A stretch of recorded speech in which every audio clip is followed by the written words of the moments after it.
Bismillahirrahmanirrahim. Assalamualaikum warahmatullahi wabarakatuh. Innal hamdalillah nahmaduhu wa nasta'inuhu wa nastaghfiruhu wa natubu ilaihi wa na'udzu billahi min syururi anfusina wa sayyiati a'malina. May yahdihillahu fala mudhillalah wa may yudlil fala hadiyalah.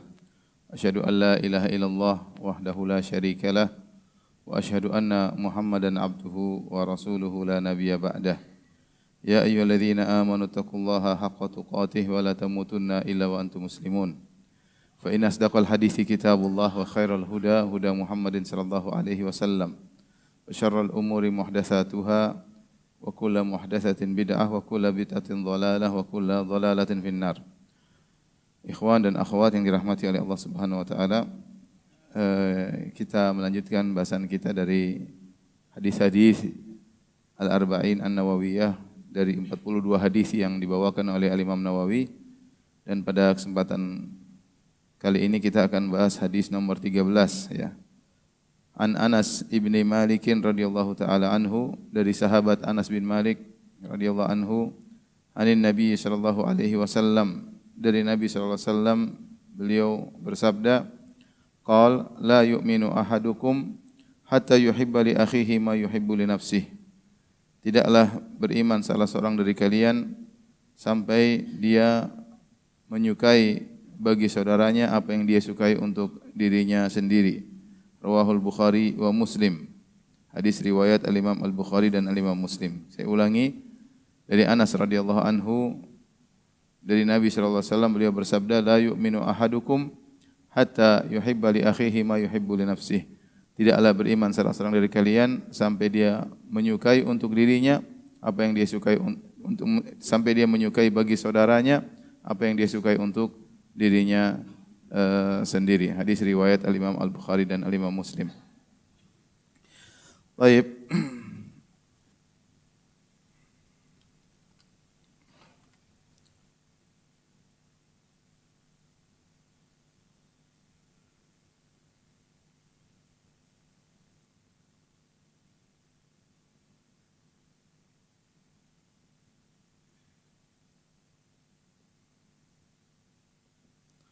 Kata Nabi SAW, tidaklah beriman. Jadi tidak beriman. Ya. Tidak beriman salah seorang dari kalian sampai dia menyukai bagi saudaranya apa yang disukai untuk dirinya. Tidak beriman di sini, apa maksudnya? Di sini ada 3 kemungkinan. Tidak beriman artinya kafir. Yang kedua, berdosa. Dan yang ketiga, ya, tidak mencapai derajat iman yang sempurna. Ada 3 kemungkinan. Namun kemungkinan pertama, bahwasanya yang dimaksud orang tidak beriman kafir, tentu ini tidak benar. Ini tentunya tidak benar. Ya, karena kalau artinya kafir, semua orang bisa kafir ya. Tidak beriman ada 3 kemungkinan. Mungkin maksudnya tidak beriman artinya kafir.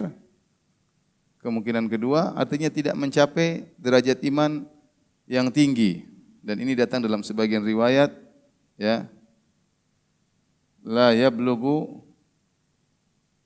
abdun haqiqatal iman. Artinya tidaklah seorang hamba mencapai hakikat iman sampai dia mencintai bagi saudaranya apa yang dia cintai untuk dirinya sendiri. Dan ini ya, sekarang apa maksudnya? Dia tidak mencapai derajat hakikat iman. Apakah kalau dia tidak memiliki sifat seperti ini, dia berdosa? Artinya ini hanyalah perkara sunnah. Mencintai bagi saudara apa yang disukai untuk dirinya itu Sunnah atau wajib? Sunnah atau wajib? Ada khilaf di kalangan para ulama ya. Kalau yang ini jelas salah, ini pendapat tidak benar. Inilah pemikiran orang-orang Khawarij. Tinggal dua perkara ini, mana yang lebih benar? Ya. Sebagian ulama mengatakan bahwasanya la yu'minu ahadukum, tidaklah beriman salah seorang dari kalian sampai dia menyukai bagi saudaranya apa yang disukai untuk dirinya. Kata mereka hukumnya sunnah. Inilah pendapat yang mengatakan hukumnya apa? Sunnah. Ini ya. Ini sunnah. Artinya kalau tidak memiliki sifat ini tidak berdosa. Dan pendapat yang kedua mengatakan sifat seperti ini hukumnya apa? Wajib. Kalau ditinggalkan maka hukumnya apa? Berdosa. Jadi seorang mukmin harus memiliki sifat seperti ini. Menyukai bagi saudaranya apa yang disukai untuk dirinya. Kalau dia tidak memiliki sifat seperti ini, dia berdosa. Dia berdosa. Jadi hukumnya bukan hanya sekedar sunnah, tapi hukumnya wajib. Yang dikatakan seorang tidak mencapai derajat iman yang sempurna, bukan sempurna yang sunnah, tapi sempurna yang wajib. Kalau kita gambarkan pohon keimanan, jadi kalau kita bicarakan tentang pohon keimanan,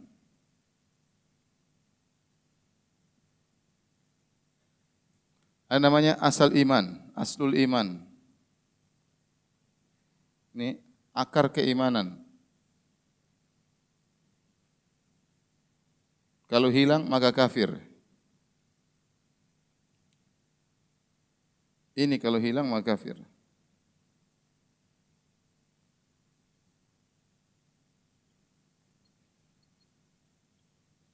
Ini maksudnya apa? Kalimat la ilaha illallah Muhammadar Rasulullah. La ilaha illallah.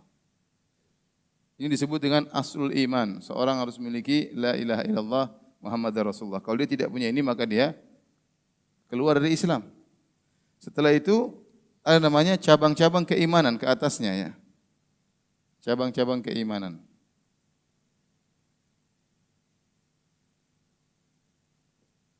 Makanya Allah menyebutkan perumpamaan iman dalam surat Ibrahim, alam taro kaifa daraballahu masalan kalimatan thayyibatan kasyajaratin thayyibatin asluha sabit wa far'uha fis sama.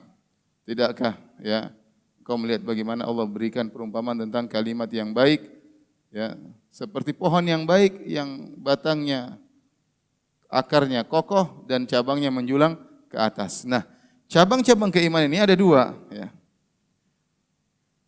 Ada yang namanya cabang-cabang yang wajib. Ada yang cabang-cabang yang sunnah.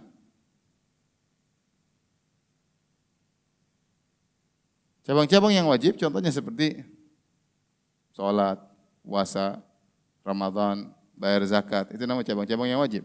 Cabang-cabang yang sunnah ya seperti sholat rawatib. Ya. Bukan sholat fardu, sholat rawatibnya. Seperti sedekah sunnah.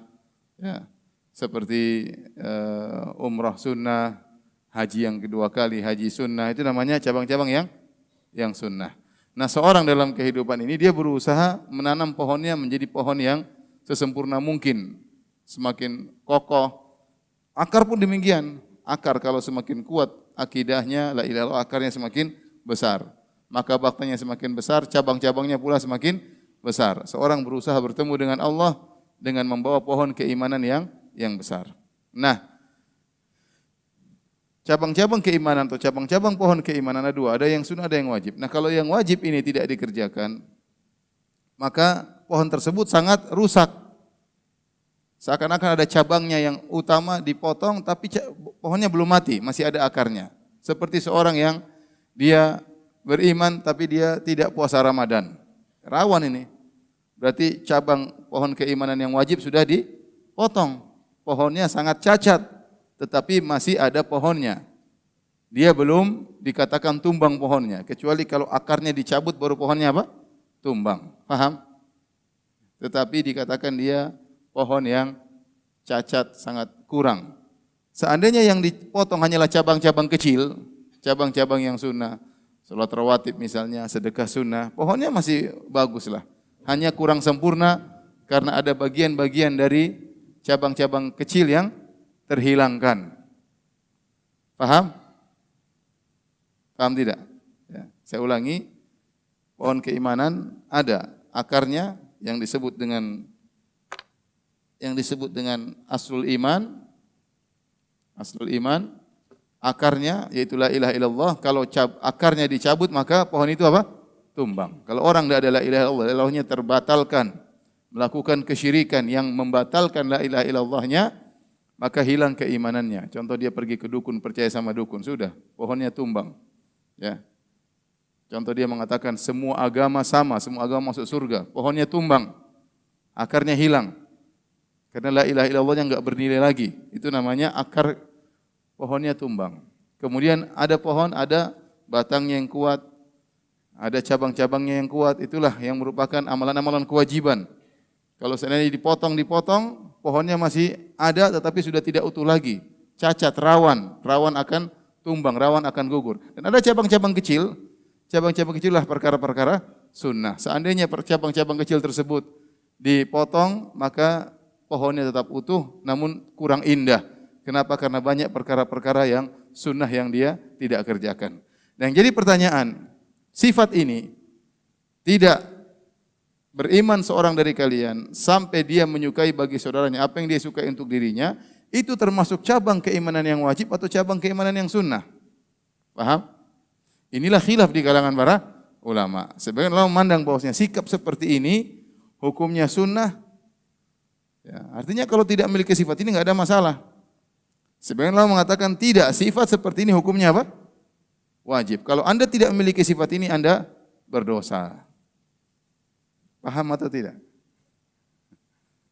Nah, mana yang lebih kuat? Yang lebih kuat adalah bahwasanya sifat seperti ini, sifat menyukai bagi saudara kebaikan yang kita sukai untuk diri kita sendiri, ini hukumnya wajib. Ini yang dikuatkan oleh Syekh Islam Taimiyah dalam Kitabul Iman atau dalam Majmu' Fatawa jilid ke-7 dan dikuatkan oleh Ibnu Rajab Al-Hambali dalam Syarah Arba'in Nawawiyah, bahwasanya sifat memiliki sifat menyukai kebaikan bagi saudara seperti menyukai kebaikan bagi diri sendiri, ini hukumnya wajib. Kalau Anda tidak memiliki sifat ini, Anda berdosa. Kenapa? Karena tidak datang dalam syariat ada penafian sesuatu kecuali karena ada perkara wajib yang ditinggalkan. Saya ulangi. Karena tidak datang dalam syariat dalil-dalil, nas-nas dari Al-Quran maupun Sunnah dinafikan hakikat sesuatu kecuali karena ada kewajiban yang ditinggalkan. Contoh Rasulullah SAW bersabda yang semirip dengan hadis seperti ini. Contoh Nabi SAW bersabda, La imana liman la amanata lahu. Tidak ada iman bagi orang yang tidak punya amanah. Kalau orang tidak amanah, kafir atau tidak? Saya ulangi. Kalau orang tidak amanah, kafir atau tidak? Tidak. Nanti jangan jadi khawarij, tukang mengkafirkan. Kalau orang tidak amanah, kafir atau tidak? Jawabannya tidak. Dia dosa atau tidak? Dosa. Berarti la imana liman la amanata lahu, tidak ada iman bagi orang yang tidak punya amanah. Berarti dia berdosa, berarti amanah hukumnya apa? Wajib. Berarti amanah hukumnya wajib. Sama dengan hadis ini. Tidak beriman sampai dia mencintai bagi saudaranya apa yang dia sukai untuk dirinya. Berarti sifat seperti itu hukumnya wajib. Contoh hadis yang lain kata Nabi sallallahu alaihi wasallam, "Wallahi la yu'min, wallahi la yu'min, wallahi la yu'min." Demi Allah tidak beriman, demi Allah tidak beriman, demi Allah tidak beriman. Man ya Rasulullah, siapa yang merugi? Tidak beriman sampai Nabi bilang 3 kali tidak beriman.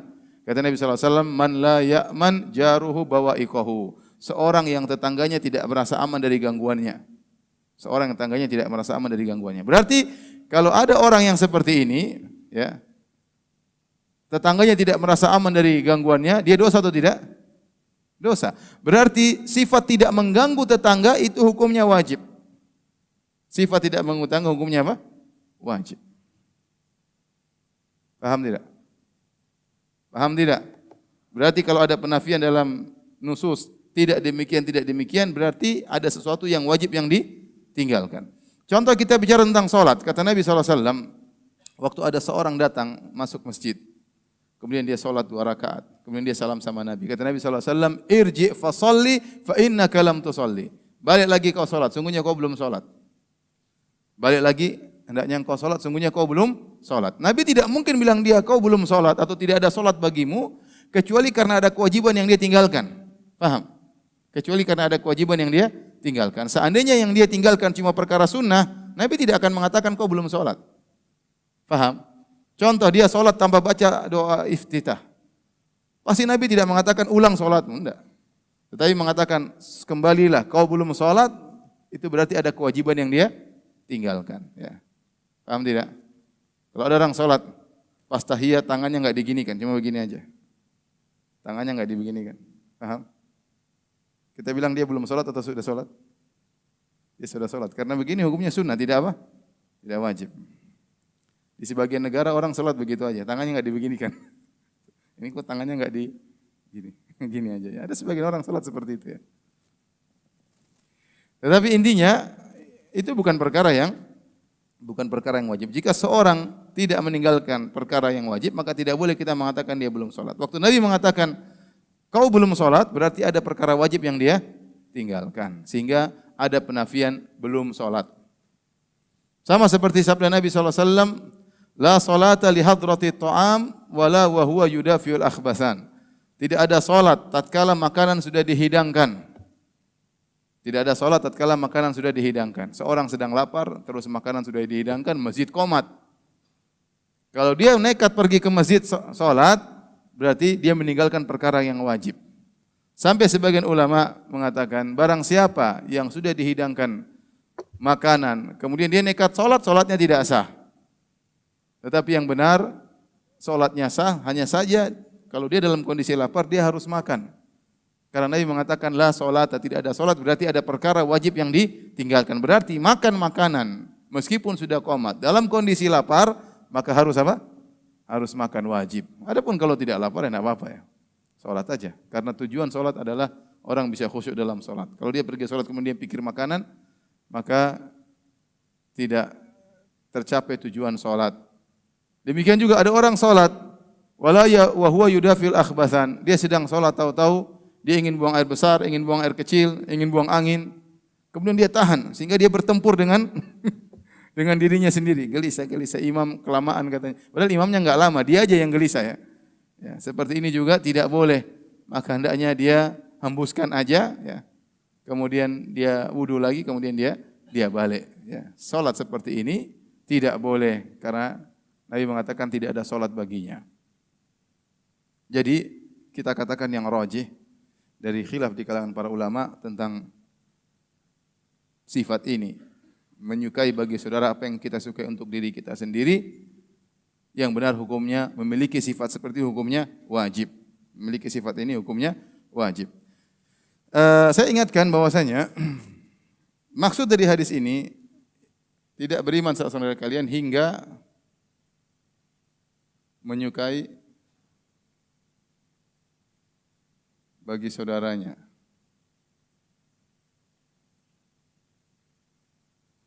Apa yang dia sukai untuk dirinya. Perhatikan, ini terjemahannya, tidak beriman salah seorang dari kalian sampai dia menyukai bagi saudaranya apa yang disukai untuk dirinya. Itu terjemahan yang benar. Saya sudah sampaikan berulang kali, bukan diterjemahkan yang salah sebagaimana tersebar di kalangan masyarakat, tidak beriman salah seorang dari kalian sampai dia mencintai saudaranya seperti mencintai dirinya sendiri. Itu terjemahan yang keliru. Termasuk iklan yang disebarkan oleh Masjid Al-Falah ya. Iklannya juga salah ya. Saya baru lihat ya. Ini karena memang tersebar di masyarakat seperti itu. Apa judulnya dalam kajian? Dari Google apa? Itu Google kadang benar, kadang sesat. Apa judulnya? Coba dilihat. Nah, mencintainya seperti mencintai diri sendiri. Bukan begitu terjemahan hadis. Kalau terjemahan hadis seperti itu, tidak beriman sampai mencintai saudara seperti mencintai diri sendiri, susah. Siapa yang mencintai orang seperti cinta diri sendiri? Enggak ada yang mampu, susah. Ya. Saya cinta sama Pak Haiban karena Allah. Tetapi mencintai Pak Haiban seperti diri saya sendiri, oh enggak lah. Saya lebih cinta diri saya daripada beliau. Paham? Jadi yang tersebar di masyarakat, tidak beriman salah seorang dari kalian sampai mencintai saudaranya seperti mencintai dirinya sendiri, itu salah terjemahannya. Bukan demikian terjemahannya. Kalau begitu, maka itu beban yang sangat berat. Bagaimana kita mencintai orang lain seperti mencintai diri kita sendiri. Kalau kita mencintai orang lain seperti mencintai diri kita sendiri, kita punya mobil, kita harus kasih dia mobil juga. Ya tidak, saya punya mobil, dia juga harus kita belikan mobil. Seakan-akan saudara kita diri kita sendiri. Masa saya naik mobil, dia enggak naik mobil, kita belikan mobil buat dia. Masa saya punya rumah, dia enggak punya rumah, kita belikan rumah buat dia. Itu susah seperti itu. Siapa manusia seperti itu di zaman sekarang ini? Ya, berat. Jadi bukan begitu terjemahannya, tetapi maksudnya adalah tidak beriman salah seorang dari kalian sampai dia menghendaki kebaikan bagi saudaranya apa yang disukai untuk dirinya sendiri. Ini sudah ya? Saya mau hapus, sudah? Hah?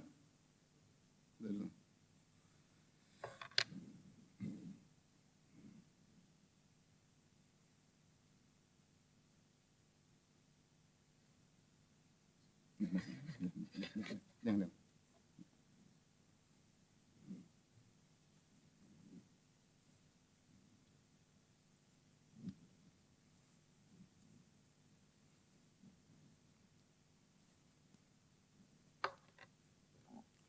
Di sini perhatikan, tidak beriman salah seorang dari kalian sampai mencintai bagi saudaranya apa yang dia sukai untuk dirinya. Apa di sini? Ma itu dalam bahasa Arab namanya ma al-mausulah.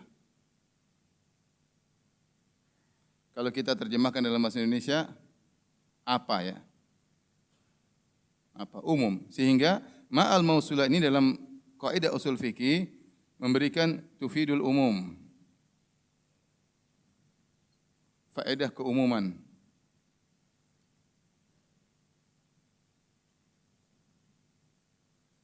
Dalam riwayat Imam Ahmad ada tambahan minal khair. Kebaikan. Jadi kalau kita terjemahkan la yu'minu ahadukum hatta yuhibba li akhihi ma yuhibbu li nafsihi. Sini ada minal khair, tidak beriman salah seorang dari kalian sampai dia menyukai kebaikan apapun ya bagi saudaranya, kebaikan apapun yang dia suka untuk dirinya. Di sini berarti kebaikan sini umum, sifatnya apa? Umum, kebaikan apapun.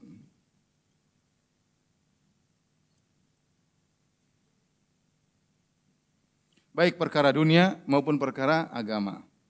Ya, baik perkara dunia maupun perkara agama. Perkara dunia misalnya, sebagaimana Anda suka kalau Anda berhasil, Anda juga ingin saudara Anda berhasil. Sebagaimana Anda suka, ya, Anda memiliki rumah yang indah, yang baik, Anda juga ingin saudara Anda punya rumah yang baik. Sebagaimana Anda suka, ya, bahwasanya Anda sehat, Anda juga ingin saudara Anda juga sehat. Sehingga artinya apa? Kalau ada saudara Anda yang sakit, Anda sedih. Kalau Anda lihat saudara Anda rumahnya susah, rumahnya kecil misalnya, Anda sedih. Kalau Anda lihat Anda punya mobil mewah, sementara dia mobilnya jelek, ya Anda sedih. Pengennya dia punya mobil seperti saya. Kenapa? Karena kita tidak sempurna iman kita, sampai kita ingin kebaikan yang untuk kita, dia juga bisa dapatkan. Kalau perasaan seperti ini, masih bisa kita amalkan hadis ini. Ingin kebaikan untuk saudara, kebaikan yang kita inginkan untuk apa? Diri sendiri. Paham? Contoh perkara agama. Sebagaimana misalnya kita sholat 5 waktu di masjid, kita ingin saudara kita juga sholat 5 waktu di masjid. Sebagaimana kita punya ilmu, kita ingin orang-orang juga punya ilmu seperti kita. Kalau ada, sebagaimana kita selamat dari bid'ah dan kesyirikan, kita lihat orang terjerumus dalam bid'ah kesyirikan, kita sedih, saudara kita kok terjerumus dalam bid'ah, saudara kita terjerumus kesyirikan, kasihan, dia enggak ngerti, dibohongin, terpedaya, enggak ngerti. Itu perasaan seperti itu, hukumnya wajib. Hukumnya wajib. Makanya, jika ini kata para ulama, hadis ini adalah landasan dalam bermuamalah dengan sesama muslim. Hadis ini adalah landasan dalam bermuamalah sesama muslim. Sehingga kalau orang memiliki perasaan seperti ini, setiap muslim punya perasaan seperti ini, enggak ada namanya hasad. Enggak ada namanya dengki. Kenapa kita hasad? Karena kita ingin kita tampil beda, kita ingin orang tidak seperti kita. Kita ingin kita yang paling kaya, kita ingin kita yang paling pintar, kita ingin kita yang paling berhasil, kita ingin kita yang paling top. Ya, itulah Ada orang yang menyayangi kita, kita hasad. Kita dongkol, kita benci. Maka kalau orang mengamalkan hadis ini, tidak ada hasad di antara kaum muslimin. Namun, mengamalkan hadis ini tidak gampang. Membutuhkan seorang yang hatinya bersih. Kalau ada perasaan dia ingin saudaranya buruk, maka berarti dia belum mengamalkan hadis ini, berarti dia berdosa.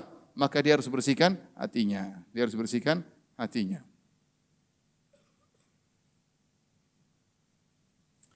Paham tidak? Paham ya? Antum paham, tinggal dipraktekan ya. Tinggal dipraktekan ya. Jadi kalau antum punya tetangga ternyata rumahnya kecil, antum sedih atau tidak? Sedih, waduh. Kita pingin rumah dia seperti rumah kita. Tapi kalau lihat tetangga ternyata mulai bangun rumah seperti rumah kita, kita hasad. Aduh, rumah saya mulai tersaingi.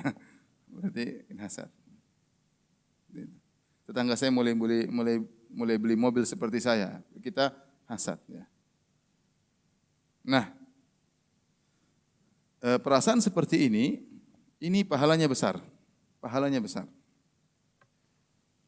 Ibnu Rajab menyebutkan memiliki perasaan seperti ini sebab masuk surga. Memiliki perasaan seperti ini merupakan sebab masuk surga. Makanya dalam hadis dalam Sahih Muslim kata Rasulullah sallallahu wa taji'ul fitanu fa yuraqiqu ba'daha ba'dhan. Ya, akan datang fitnah-fitnah. Ya. Tatkala datang fitnah, yang fitnah semakin besar menjadikan fitnah sebelumnya terasa ringan. Ya. Dahulu mungkin zaman-zaman dahulu kalau ada perempuan jalan kemudian buka aurat, mungkin orang, wah ini kok begini. Sekarang fitnah lebih besar, perempuan telanjang, akhirnya itu jadi biasa. Ya. Itu jadi biasa. Ya. Apalagi kalau kita ke Arab Saudi dahulu ya. Saya pertama datang ke Arab Saudi 17 tahun yang lalu, tahun 2001. Masya Allah enggak ada apa-apa, enggak ada iklan-iklan bergambar, enggak ada foto-foto orang di jalan ya. Jangankan foto cewek, foto laki-laki pun tidak ada. Enggak ada terdengar musik-musik, enggak ada. Kemudian mulai datang fitnah, ya sekarang semua jadi biasa. Ya. Internet bisa melihat segalanya ya. Ya. Dahulu pertama kali ada parabola, ramai orang di sana. Banyak yang protes. Oh, ramai sampai orang kalau punya parabola harus malu, sembunyikan diam-diam ya. Tinggi parabolanya di bawah gini. Orang malu kalau punya parabola dulu, zaman-zaman dulu. Sekarang karena orang menganggap ini parabola fitnah.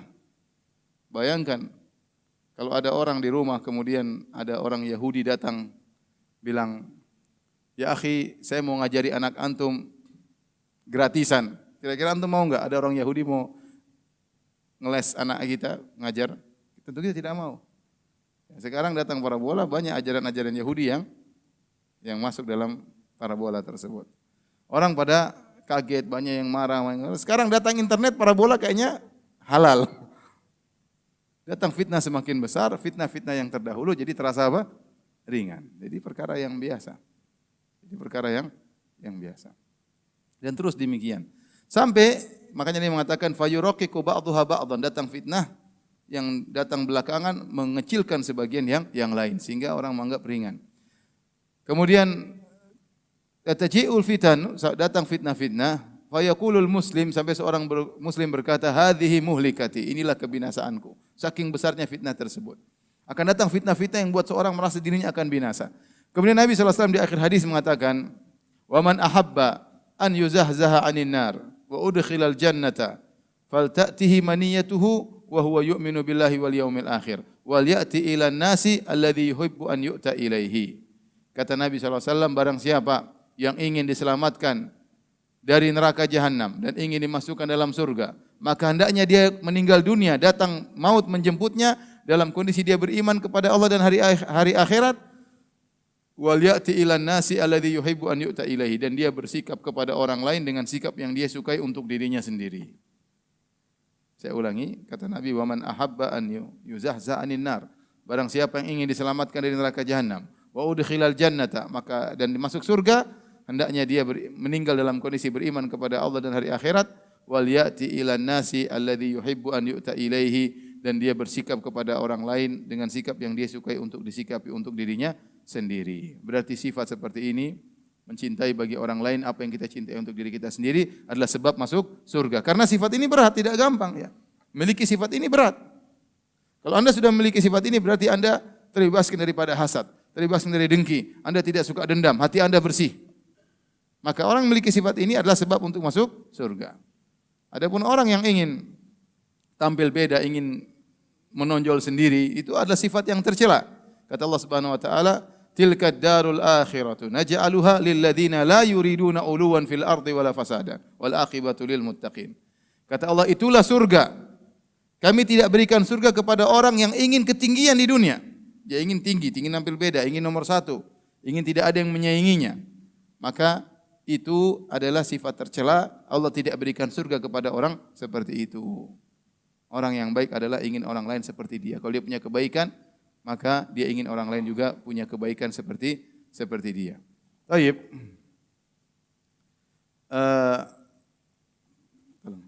Sudah ya? Ini sudah ya? Mau dihapus ya? Bentar, ada yang foto. Antum situ aja.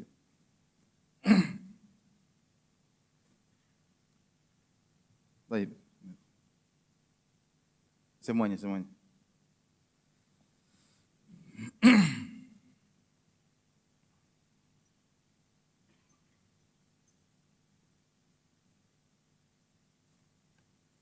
Ikhwan dan akhwat yang dirahmati oleh Allah Subhanahu wa taala. Kita sekarang berbicara bagaimana sikap kita terhadap saudara kita.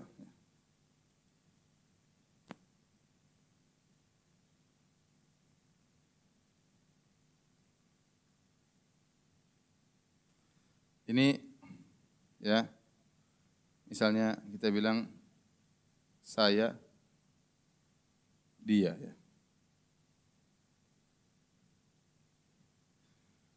Bagaimana sikap kita terhadap saudara kita? Ya, sikap kita.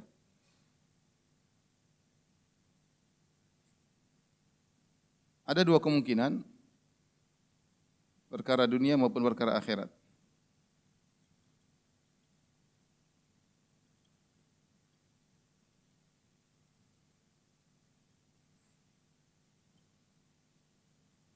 Kondisi saudara kita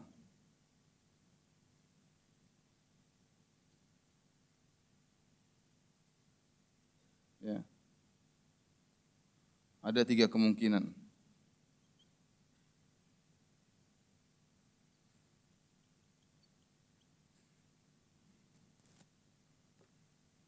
Yang pertama,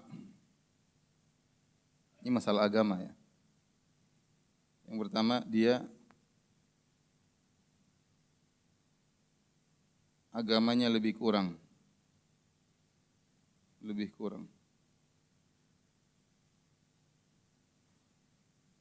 Bukan lebih kurang, agamanya kurang.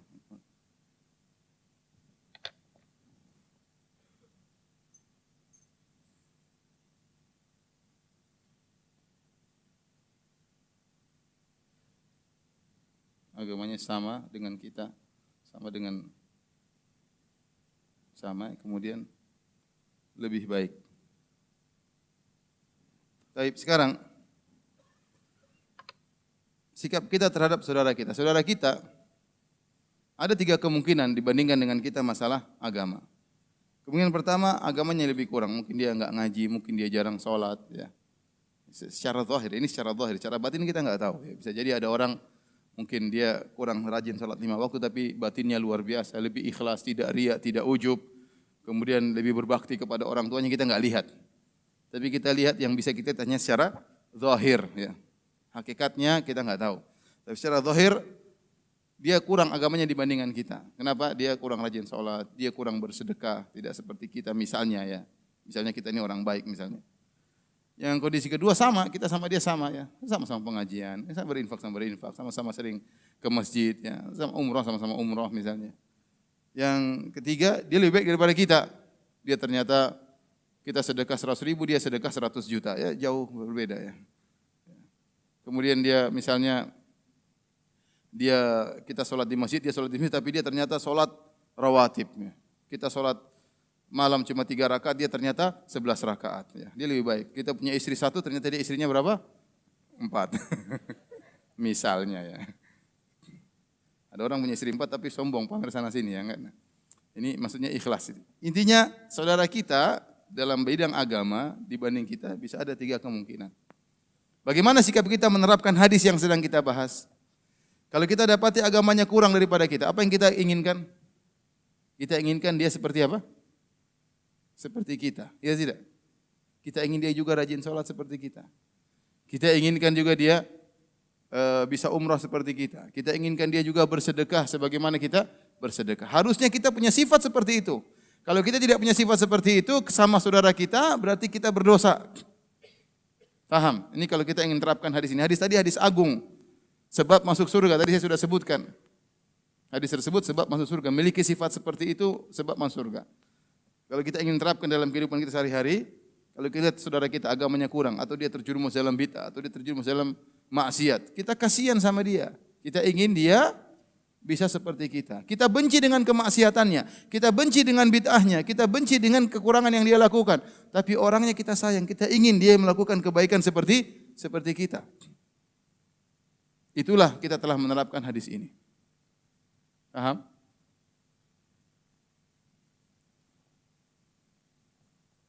Yang menakjubkan sebagian ulama mengatakan ada derajat yang lebih tinggi lagi. Nabi hanya menjelaskan derajat yang wajib. Yang lebih hebat lagi, kita ingin dia lebih baik daripada kita. Dan itu susah. Itu susah. Kita ingin dia lebih hebat daripada kita dalam masalah agama. Itu derajat yang lebih tinggi lagi. Makanya Muhammad bin Wasik pernah berkata kepada anaknya, "Amma abuka fala katharallahu amsalahu finnas." Adapun ayahmu ini, saya yaitu ayahmu, dia bilang sama anaknya, semoga Allah tidak membuat di manusia orang-orang seperti saya ini. Artinya apa? Dia ingin orang-orang lebih baik daripada dia. Dia ingin lebih baik daripada dia. Itu derajat yang lebih hebat lagi, seorang hatinya lebih bersih lagi. Dia ingin saudaranya lebih baik daripada dia. Kalau dia punya hafalan Quran 10 juz, dia ingin saudaranya 30 juz kalau bisa. Tapi sekarang kita bicara derajat yang wajib. Yang wajib, kalau kita punya hafalan 10 juz, kita ingin teman kita satu pondok, ingin juga dia punya hafalan berapa juz? 10 juz seperti kita. Ternyata karena kita tahu dia kurang dalam hal ini. Kalau sama, ya sudah, berarti sudah. Yang penting dia sama dengan kita, alhamdulillah. Ya. Nah, kalau kita lihat saudara kita lebih baik daripada kita hasad atau tidak? Jangan hasad. Ternyata hafalan kita baru juz amma, dia sudah 30 juz. Kita sudah juz 30, alhamdulillah. Dia sudah 30 juz. Cuma beda aja. Juz 30 sama 30 juz. Kita hasad, ya. Hasad dalam artian bisa ingin seperti dia, itu hasad yang dianjurkan, namanya ghibthah. Kalau hasad dalam artian dia jadi goblok seperti kita, 30 juz jadi juz 30, itu hasad yang haram. Paham? Saya ulangi. Saya misalnya punya hafalan juz 30. Teman saya punya hafalan 30 juz. Padahal kita sama-sama seleting satu kelas, tapi dia hafalan cepat, atau juz 30 juz. Berarti dia lebih daripada saya. Nah, saya hasad sama dia. 2 model hasad. Hasad yang pertama, saya ingin seperti dia. Itulah dianjurkan, namanya ghibthah. Kata Nabi SAW, la hasada illa fitnatain. Tidak ada hasad kecuali dalam 2 perkara. Rajulun atahullahu malan, fahuwa yunfiku ana al-lail wa ana an-nahar. Seorang yang Allah berikan kepada dia harta, dan dia infakkan siang dan malam. Kita ingin seperti dia. Bagus. Hasad artinya ingin seperti dia. Sebagaimana dalam hadis kata Rasulullah SAW, innama dunya li arba'ati anfar. Sungguhnya dunia itu dimiliki oleh 4 orang. Yang pertama, seorang yang Allah berikan dia ilmu dan harta, maka dia infakkan hartanya jalan Allah Subhanahu wa taala. Ini afdalu al-manazil. Ini yang paling tinggi derajatnya. Yang kedua, rajulun atahullahu ilman. Orang diberikan ilmu, tidak diberikan harta. Dia punya ilmu, dia tidak punya harta. Maka dia mengatakan, "Lau kana li mithla mali fulan, la fa'altu mithla ma fa'ala fulan." Kata dia, kalau saya punya harta seperti si fulan, saya akan berinfak sebagaimana si fulan. Kata Nabi SAW, "Huwa biniyatihi fa ajruhu ma sawa." Kata Nabi, orang ini karena niatnya pahalanya sama dengan orang yang pertama. Ini namanya hasad, tapi namanya ghibthah, yaitu dianjurkan. Kita lihat orang punya uang, dia berinfak. Oh, kalau saya punya uang, saya juga ingin seperti dia. Ya. Kalau saya punya rezeki, saya ingin umrah seperti dia. Kalau saya punya duit, saya ingin bangun masjid seperti si fulan. Ini namanya ghibthah, ini hasad yang dianjurkan. Tapi kalau yang tidak dianjurkan, kita juz 30, dia 30 juz. Kita bilang kapan dia kejedut kepalanya sehingga dia lupa 29 juz. Tinggal juz 30 sama seperti kita. Itu hasad yang haram namanya. Hasad yang haram. Silakan. Mohon bantuannya, kendaraan B1384 TJM, B1431 TID, F1552 VA untuk memindahkan kendaraannya. Ulangi aja. Sekali lagi, B1384 TJM, B1431 TID, F1552 VA. Yang masalahnya sebagian orang tidak hafal nomor mobilnya. Ya. Lain kali disebutin mobil apa gitu. Mobilnya kalau nggak salah Pajero deh. Di depan pintu masuk sebelah utara. Ya. Mungkin karena hujan tadi langsung masuk. Baik, kita lanjutkan. Jadi kalau sikap kita terhadap saudara kita ada 3 kemungkinan. Ya. Saya katakan dia lebih kurang daripada kita, maka kita ingin dia seperti kita. Kalau sama, alhamdulillah. Kalau dia lebih baik, kita ingin seperti apa? Seperti dia, dalam artian kita ingin meniru dia dalam kebaikan. Ya, tadi kata Nabi, tidak ada hasad kecuali kepada 2 orang. Seorang yang diberikan harta dan dia berinfak siang dan malam. Kita ingin seperti dia. Wa rajulun atahullahul Qur'an fahuwa yaqra'uhu ana al-lail wa ana an-nahar. Seorang yang Allah berikan dia Quran, dia baca siang dan malam. Kita ingin seperti itu. Lihat ada orang baca Quran, di bandara baca Quran, di pesawat baca Quran. Masya Allah, jalan mobil, perjalanan baca Quran. Ya. Makanya saya kagum, saya lihat Syekh Abdul Razak hafizahullah ta'ala, sudah masalah Quran, luar biasa dia begitu perhatian sama Al-Quran. Dan dia bukan santri tahfidz ya. Kalau santri tahfidz baca Quran tiap hari ya wajar, karena memang dia apa? Santri tahfidz. Ya. Tapi dia seorang ustadz, seorang da'i, mana-mana baca Quran. Ya. Ada waktu senggang baca Quran. Kita perjalanan safar, sudah dia baca Quran, nyimak. Ya. Di pesawat baca Quran. Lagi ngobrol sebentar, kata dia, Firanda, ente ngobrol aja, saya mau baca Quran. Syukran Syekh. Saya ngobrol sama kawan saya, dia baca Quran. Sampai saya menakjubkan, dia safar bersama saudara dengan apa namanya, sepupunya. Sepupunya itu bekas wakil gubernur Mekah 10 tahun, bekas wakil gubernur Madinah 10 tahun. Itu pun sepupunya di pesawat baca Quran. Jadi Syekh duduk berdua, dia baca Quran, sepupunya baca Quran. Bedanya sepupunya pegang Quran, Syekh tidak pakai Quran karena hafal. Tapi baca Quran. Ini bukan orang miskin kita bicara. Saya pernah ke rumahnya di Mekah, rumah besar sekali. Ternyata kalau safar sama dia baca Quran terus, Masya Allah. Kalau santri tahfidz ya kita enggak heran. Ini orang kaya, rumahnya luas ya. Pernah juga kawan naik helikopter sama Syekh, begitu berangkat, Syekh murojaah, sudah baca Quran. Selama di helikopter, turun baru selesai. Bahkan waktu kita lagi ngecek kesehatan ya, Syekh lagi diperiksa sekitar 20 menit, sudah sambil diperiksa dia baca Quran, saya dengerin. Sambil diperiksa itu dia baca Quran. Jadi subhanallah, ada orang, kita lihat orang seperti itu, Masya Allah. Bagaimana cintanya terhadap Al-Quran. Nah, kita ingin seperti dia, namanya ghibthah atau hasad yang baik. Namanya ghibthah, ingin seperti dia ya. Dan kita ketemu orang ya, punya uang banyak, Masya Allah, infak sana, infak sini ya. Kita mau infak masih pelit.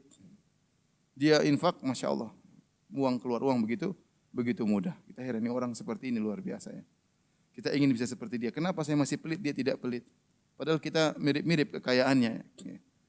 Kenapa dia tidak pelit? Kenapa saya pelit? Ya, kita ingin seperti dia. Itu namanya ghibthah. Nah, harusnya kita demikian, kita bersikap sama saudara kita. Dan yang terbaik lagi derajatnya, kita ingin dia lebih baik daripada kita.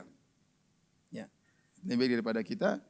Namun itu derajat yang susah. Ini aja sudah susah. Pingin dia sama seperti kita sudah susah. Betapa banyak orang bersaing bahkan dalam masalah agama, betapa banyak hasad yang timbul dalam masalah agama. Ada orang berinfak, dia ingin infaknya lebih banyak tapi hasad. Bukan ikhlas kepada Allah Subhanahu wa taala. Ada orang yang berdakwah, dakwanya bagus, ada yang lain hasad sama dia, ya misalnya. Ya. Baik. Adapun kalau perkara dunia, sekarang perkara dunia juga sama, ada 3 kemungkinan, ya. Ada 3 kemungkinan.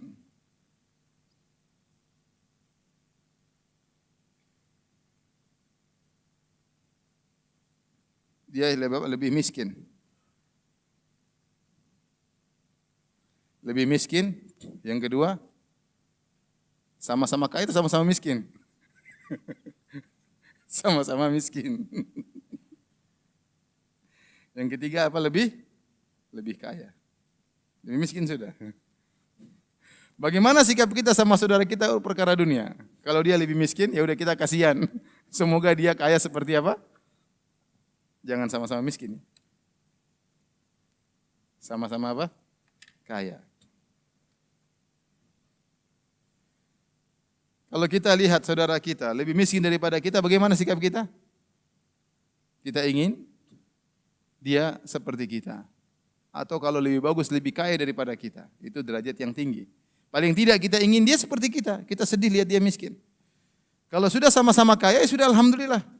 Ya udah alhamdulillah. Dia mirip derajatnya, levelnya mirip-mirip kita dalam perkara dunia.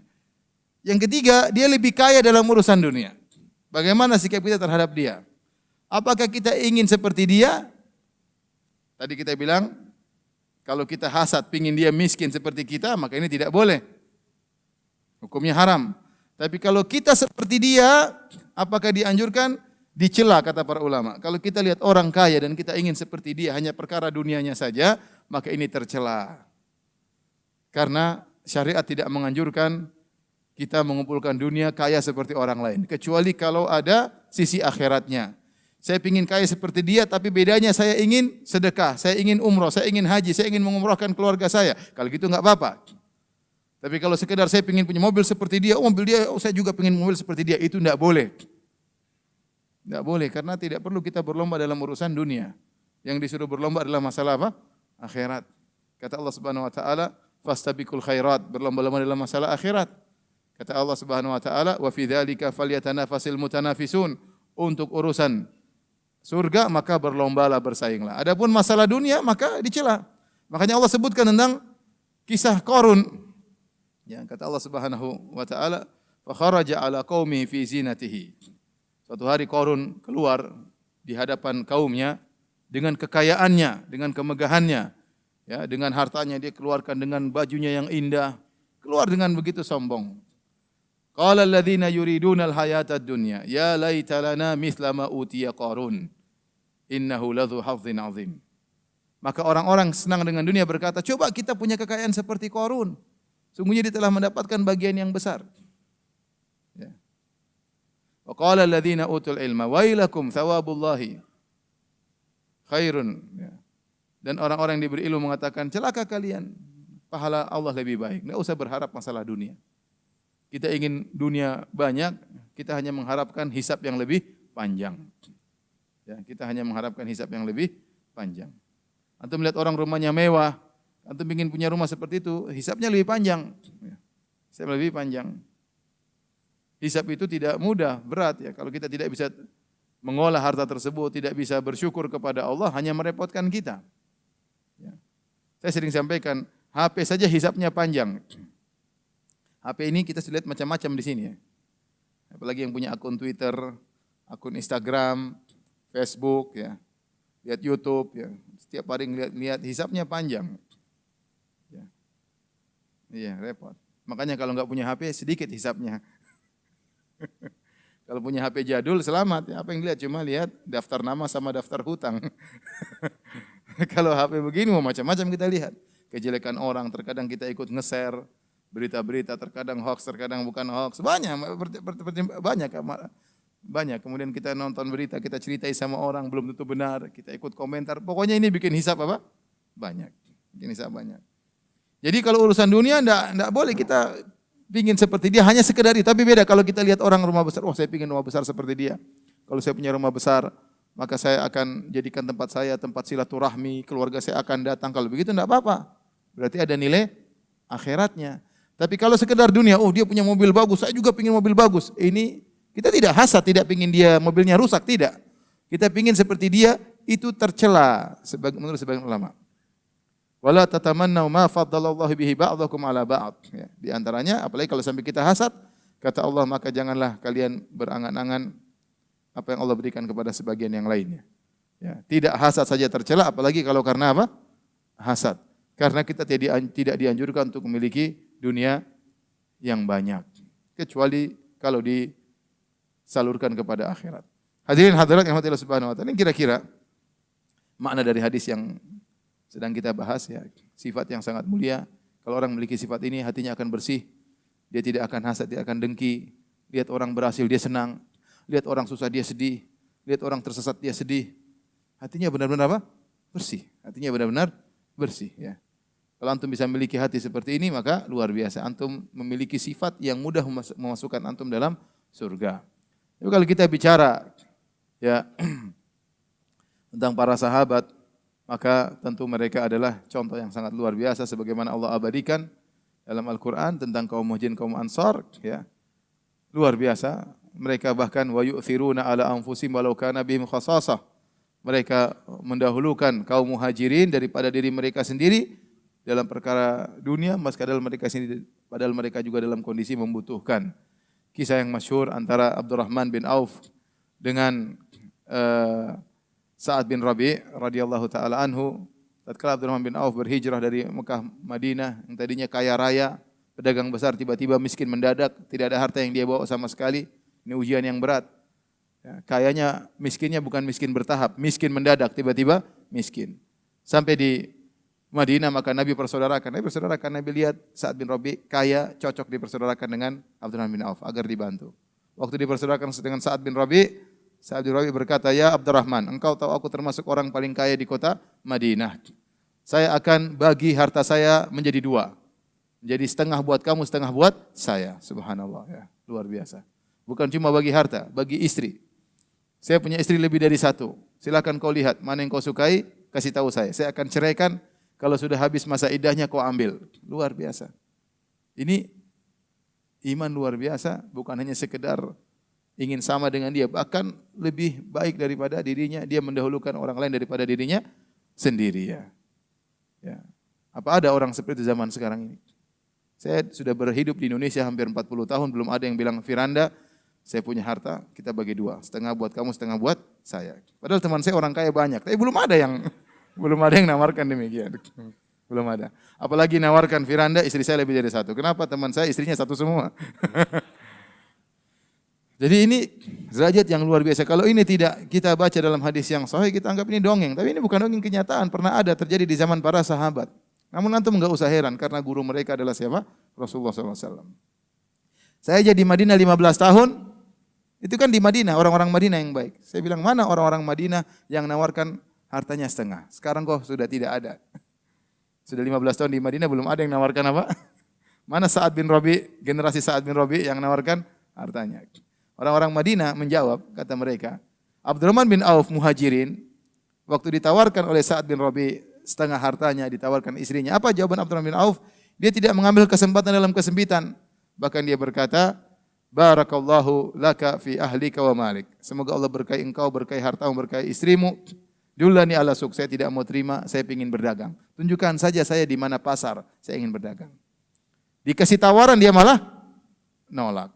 Makanya kalau kita bilang, mana orang-orang Madinah yang nawarkan hartanya? Kata orang-orang Madinah yang nawarkan hartanya sudah pergi bersama perginya orang-orang Muhajirin, kalau ditawarkan tidak terima. Paham? Masih banyak orang Madinah yang baik. Orang Indonesia juga banyak yang luar biasa. Baiknya luar biasa, tidak kalah dengan orang-orang Madinah. Ya, kalau kita mau ceritakan antum akan heran, tetapi tidak perlu kita ceritakan untuk menjaga keikhlasan mereka. Baik, ini saja yang saya sampaikan. Kalau ada yang bertanya saya persilakan.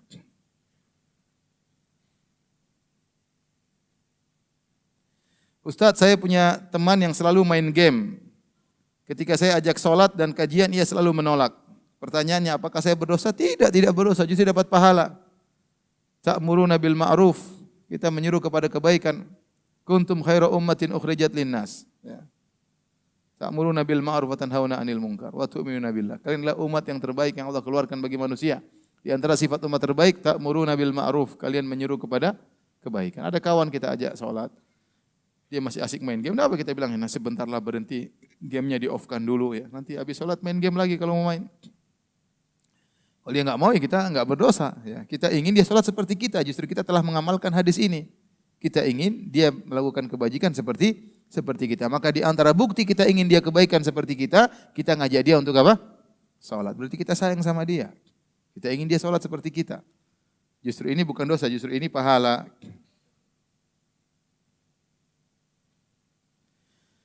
Ustadz, ana seorang pelajar. Akhir-akhir ini ana agak susah menangkap pelajaran di sekolah, Ustadz. Apakah ada saran agar lebih mudah menangkap dan memahami pelajaran di sekolah? Waduh, ini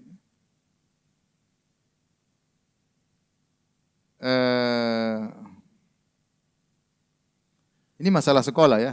Ini tanya trik-trik belajar ya. Belajar ya harus serius ya. Berdoa sama Allah agar dimudahkan, agar mudah memahami. Pikiran jangan macam-macam, jangan terlalu banyak main WhatsApp. Jangan terlalu banyak. Mungkin akhirnya terlalu banyak baca politik, makanya pusing ya. Enggak, jangan udah. Mau belajar yang baik. Nanti aja kalau ada waktunya baru. Ya. Sekarang ini banyak fitnah ya, banyak fitnah. Anak-anak SMA, anak SMP, fitnah wanita, fitnah macam-macam ya. Saya ditelepon beberapa kali dari anak-anak SMA. Ustadz, saya boleh enggak berpuasa setiap hari? Saya bilang puasa yang terbaik puasa Daud. Karena yasumu sauman yauman wa yuftiru yauman. Puasa sehari buka sehari. Kenapa? Ustaz, saya susah menahan syahwat. Kamu puasalah. Saya sudah puasa Daud, Ustaz.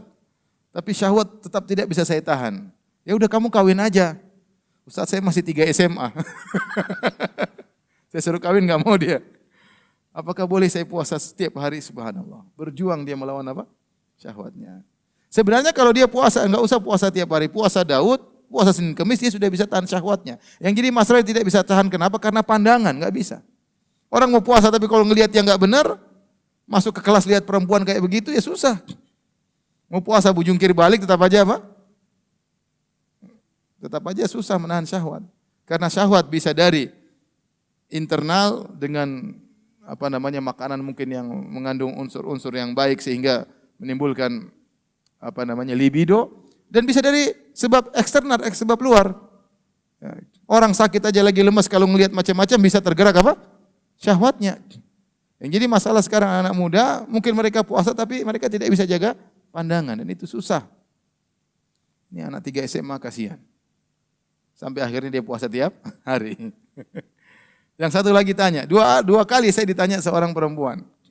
Tanya, 2 perempuan. Yang satu bilang, Ustadz, saya ada lelaki lewat depan saya, Ustadz. Kemudian saya sekarang suka sekali sama dia, Ustadz. Ada yang curhat dia, halo Ustadz. Saya suka sekali sama dia. Ya udah, anti kalau suka, anti jangan sudah. Anti bilang sama keluarga anti, agar lelaki itu melamar anti. Ustadz, saya masih SMA, Ustadz. Kasihan ya. Mana lagi ada yang tanya, Ustadz dari Jawa Timur di ujung sana, di suatu kota di ujung Jawa Timur. Ustadz ada ikhwan, saya dengar tentang dia hafal Quran Ustadz. Saya suka sama dia. Sekarang saya juga mau hafal Quran bisa seperti dia. Saya takut Ustadz saya hafal Quran tidak ikhlas. Tapi hanya ingin bisa seperti ikhwan tersebut. Gimana Ustadz ya? Saya bilang anti sudah nikah aja sama dia. Bilang sama bapak anti agar lelaki tersebut melamar anti. Susah Ustadz saya masih SMA. Terus ikhwannya masih kelas 1 SMA. Allah kasihan gitu. Jadi kaliku anak muda zaman sekarang. Nah ini saya tidak bisa memahami pelajaran sekolah. Ente kenapa tidak bisa memahami? Jangan-jangan ente main WhatsApp, nonton berita-berita ya. Kurangi yang hal-hal tidak bermanfaat agar konsen bisa belajar di sekolah. Ustadz, bolehkah cerita sedikit bagaimana menuntut ilmu di Madinah dan mendapatkan tempat menjadi pengisi Masjid Nabawi? Biasa aja, cuma anugerah dari Allah Subhanahu wa taala. Saya bisa ngajar di sini. Banyak orang yang lebih baik daripada saya, lebih hebat daripada saya. Cuma hanya kebetulan saja kakak-kakak kelas saya yang hebat-hebat mereka sudah lulus. Pas zaman itu kebetulan yang ada saya. Makanya kemudian saya dan beberapa teman diminta untuk mengajar Masjid Nabawi. Sekarang insya Allah ada adik-adik kelas yang akan menggantikan posisi kita. Terakhir saya ketemu, sudah ada beberapa nama diajukan. Karena sekarang Masjid Nabawi kosong, tidak ada yang ngajar untuk bahasa Indonesia. diharapkan ada regenerasi. Mudah-mudahan dimudahkan oleh Allah Subhanahu wa taala.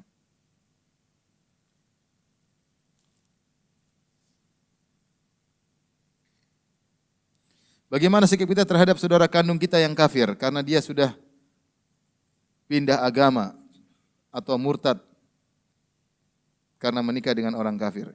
Jadi ini dia punya saudara tadinya muslim, kemudian murtad menjadi non muslim. Ya. Murtad menjadi apa? Non muslim.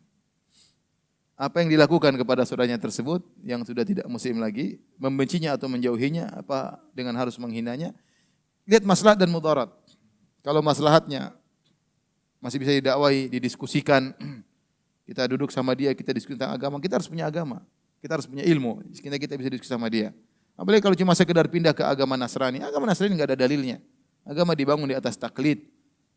Agama yang sangat tidak logis, apalagi sudah berbicara tentang ketuhanan. Kita harus punya dalil, kita ngobrol sama dia. Berbicara langsung debat masalah Tuhan. Jangan masalah yang lain, masalah ketuhanan. Kita bicara tentang Tuhan. Apakah pantas untuk menyembah Nabi itu yang dianggap Tuhan tidak bisa gini. Jadi dialog masalah ketuhanan. Ya. Jadi saya rasa maslahatnya Anda belajar agama baik-baik, Anda diskusi sama dia. Diskusi sama dia terus. Biar dia kembali lagi kepada Islam. Kalau memang tidak mau kembali kepada Islam, ya dan ada maslahatnya, misalnya diboikot, ya itu kembali kepada maslahat. Kembali kepada maslahat. Anda yang bisa menimbang maslahat tersebut. Ya, tetapi kalau bisa didakwahi itu lebih baik.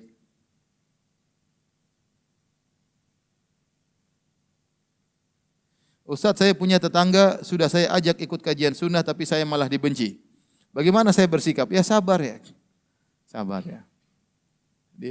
Kita yang penting inginkan dia kebaikan. Dia tidak mengerti tentang indahnya kajian sunnah, indahnya kebaikan, belajar ilmu agama. Dia tidak suka, ya sudah, kita tetap baik dengan dia, tetap bertetangga dengan dia, tetap ramah sama dia. Ada kesempatan lain kita ajak lagi dan yang lain.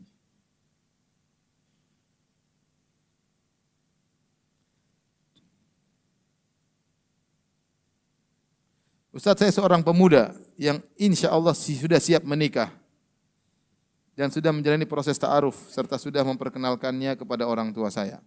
Yang menjadi kendala saat ini yaitu orang tua saya menginginkan saya dan calon saya untuk menunggu 1 atau 2 tahun setelah saya lulus kuliah yang insya Allah tahun ini.